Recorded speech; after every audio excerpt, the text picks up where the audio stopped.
The Texas sun hit like a hammer. Heat shimmered across the flat horizon as a convoy of army trucks rolled to a stop on a dusty road outside a cattle ranch near Huntsville. The engines coughed, then went silent. Out of the back stepped a dozen German prisoners of war, blinking against the light. Their uniforms were faded, their faces drawn from months of travel, from battlefields in North Africa to ships across the Atlantic, to train cars that rattled deep into the American interior. They had been told to expect the worst. Nazi propaganda back home had painted a grim picture of America, a cruel, chaotic place where captured soldiers were beaten, starved, or forced into hard labor until they dropped. As one prisoner later wrote, "We imagined whips, not work gloves." But when the truck doors swung open, what they saw made no sense. No guard towers, no barking officers. Instead, a man in a wide-brimmed hat and dusty boots walked toward them with an easy stride. He had a rope slung over his shoulder and a smile that seemed too calm for war. Through a translator, he said, "You boys will be helping us on the ranch. Fences, cattle, whatever needs doing." The prisoners looked at one another in disbelief. This wasn't punishment. It sounded like a job. One young man from Bavaria whispered, "They are letting us near animals? Tools?" Another just stared at the open fields stretching endlessly beneath the blue sky. Their new world smelled of hay and manure, not gunpowder. The air hummed with insects and the distant lowing of cattle. Cowboys leaned against fence posts, watching the newcomers with a mix of curiosity and caution. To them, the Germans looked more like farmhands than soldiers, tired, thin, and uncertain. By the end of that first day, the prisoners were issued water, food, and simple work clothes. Instead of chains, they were handed gloves and shovels. The foreman pointed to a broken fence line and gestured for them to follow. No shouting, no rifles aimed at their backs, just a quiet expectation to work. That night, as they sat in a makeshift barrack eating beef stew and cornbread, one prisoner muttered, "If this is captivity, then we misunderstood the war." Another nodded, "Maybe we misunderstood America too." For the first time since capture, they felt something unexpected, not fear, but confusion. The war had taught them to hate this place, yet under the Texas sun, surrounded by strangers who treated them like men instead of enemies, that hatred began to fade before they could even name it. By 1943, the United States had become the world's biggest warden. More than 400,000 Axis prisoners, most of them German, were scattered across the country. Texas alone held nearly 50,000, housed in dozens of camps built almost overnight. To many Texans, these new arrivals were a strange sight. German soldiers in dusty uniforms now filled the same landscape where cowboys and cotton pickers once worked. For the prisoners, the shock was even greater. They had expected barbed wire and brutality. What they found was organization and food. The rules came straight from the Geneva Convention, and the U.S. followed them with near obsession. Each prisoner received medical care, letters from home, and a daily ration that rivaled the diet of American soldiers, about 3,200 calories. There was bread, meat, potatoes, and sometimes even fruit. For men used to watery soup and ration cards, it felt unreal. ... This wasn't kindness for its own sake. It was strategy. A well-fed, occupied prisoner caused fewer problems. Bored men plotted escape. Busy men fixed fences. Every hour of work meant fewer guards, fewer fights, and more food for the home front. America turned captivity into efficiency. The same thinking shaped the labor system. With millions of American men overseas, farms and ranches were desperate for help. The army began loaning out prisoners to landowners for agricultural work. The ranchers paid the government, and the prisoners earned small allowances they could spend on cigarettes or candy in the camp store. For Texas ranchers, it was a simple exchange. For the Germans, it was something close to freedom. Conditions varied by camp, but the philosophy stayed the same: control through decency. Guards were told to treat prisoners firmly but fairly. Abuse was forbidden. A soldier who respects himself respects his enemy, one U.S. officer explained. That attitude, quietly radical for wartime, set America apart from everything the prisoners had been taught to believe.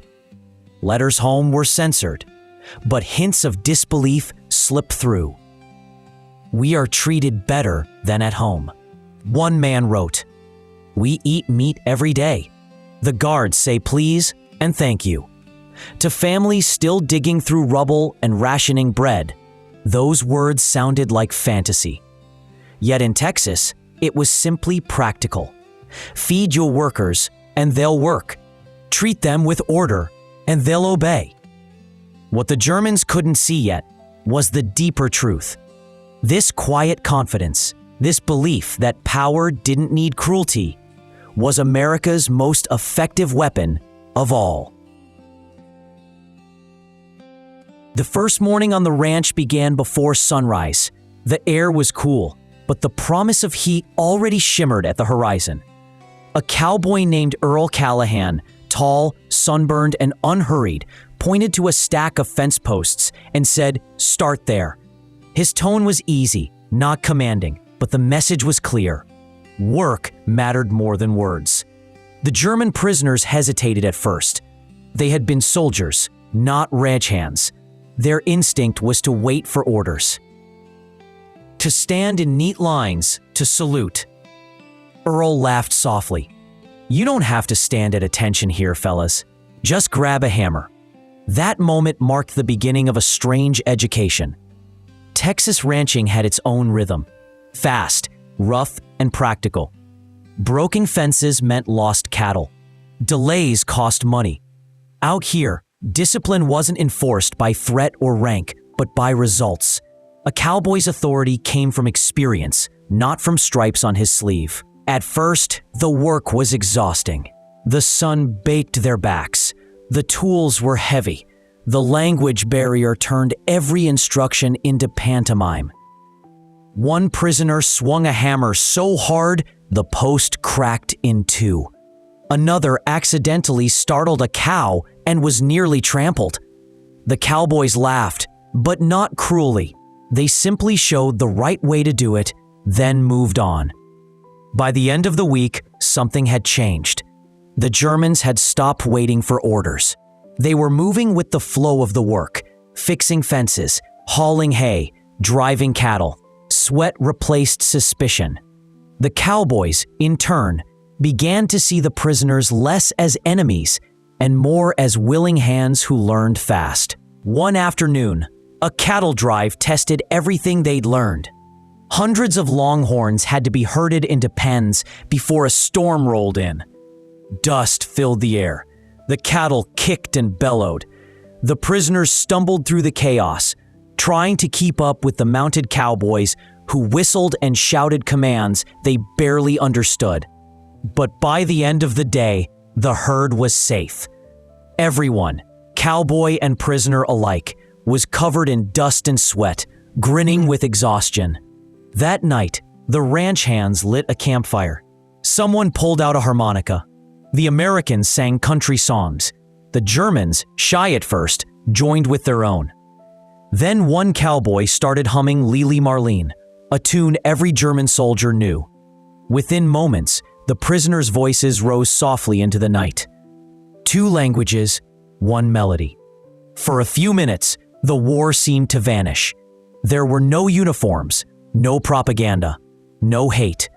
Just men sharing music under the same Texas stars.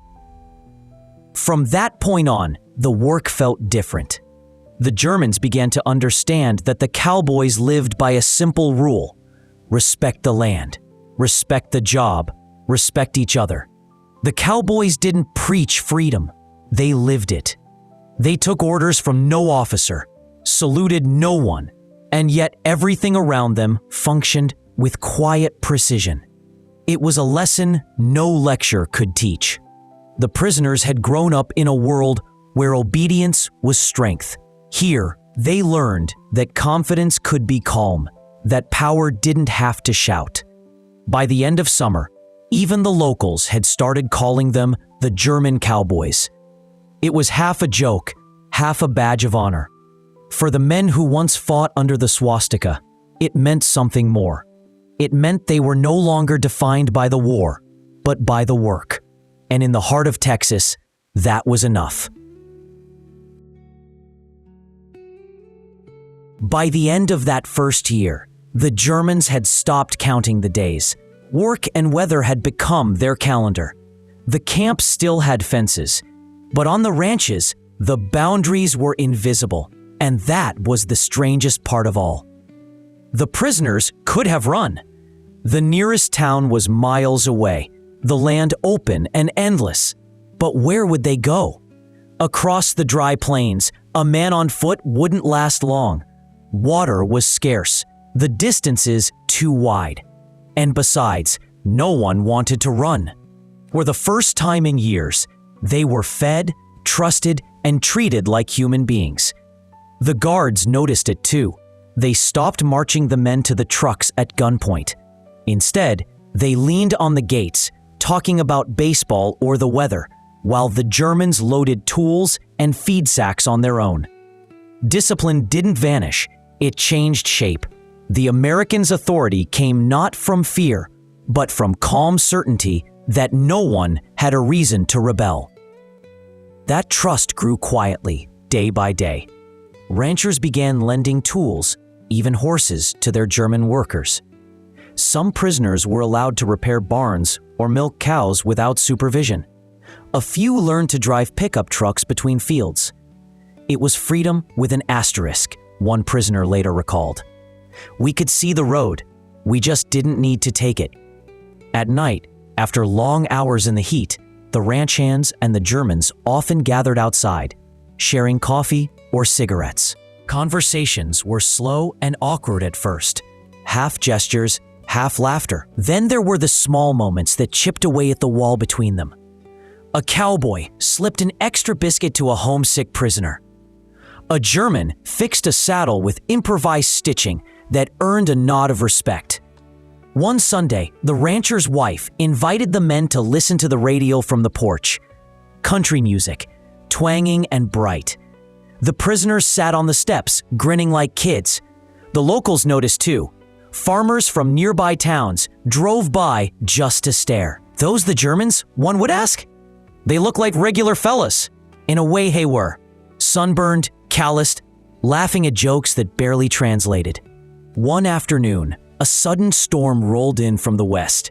Lightning cracked over the hills, and the cattle panicked, scattering across the range.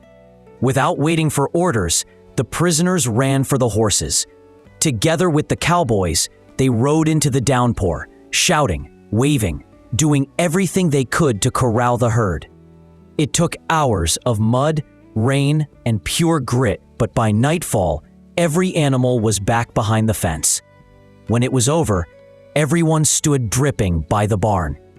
Soaked and smiling, the foreman clapped one prisoner on the shoulder and said, "Guess you boys are real Texans now." That night, the men painted a wooden sign and nailed it above their bunkhouse door. In crooked English, it read, "The German Cowboys." From that day forward, the name stuck. It wasn't irony anymore. It was identity.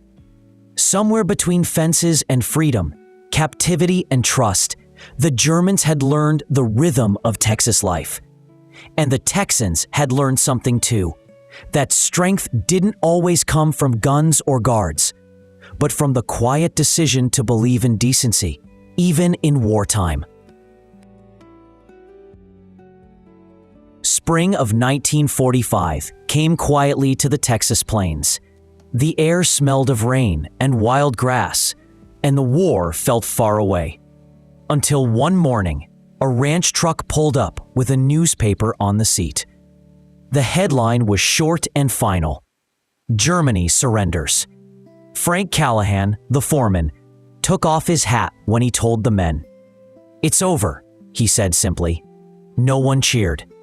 The German prisoners stood silent, unsure what over really meant.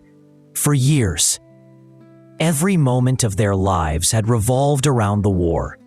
Now the world had ended without an explosion, just a few quiet words on a page. That night, the ranch was still. The Cowboys built a fire and the Germans sat nearby, staring into the flames. Some cried softly. Others just stared at the stars. One man whispered, "What do we go back to?" No one answered. Days later, army trucks arrived to take them away. They packed their few belongings, some letters, a belt buckle, a hand-carved trinket. When Lothar, one of the younger prisoners, climbed aboard, Frank handed him a small package. Inside was a cream-colored Stetson hat.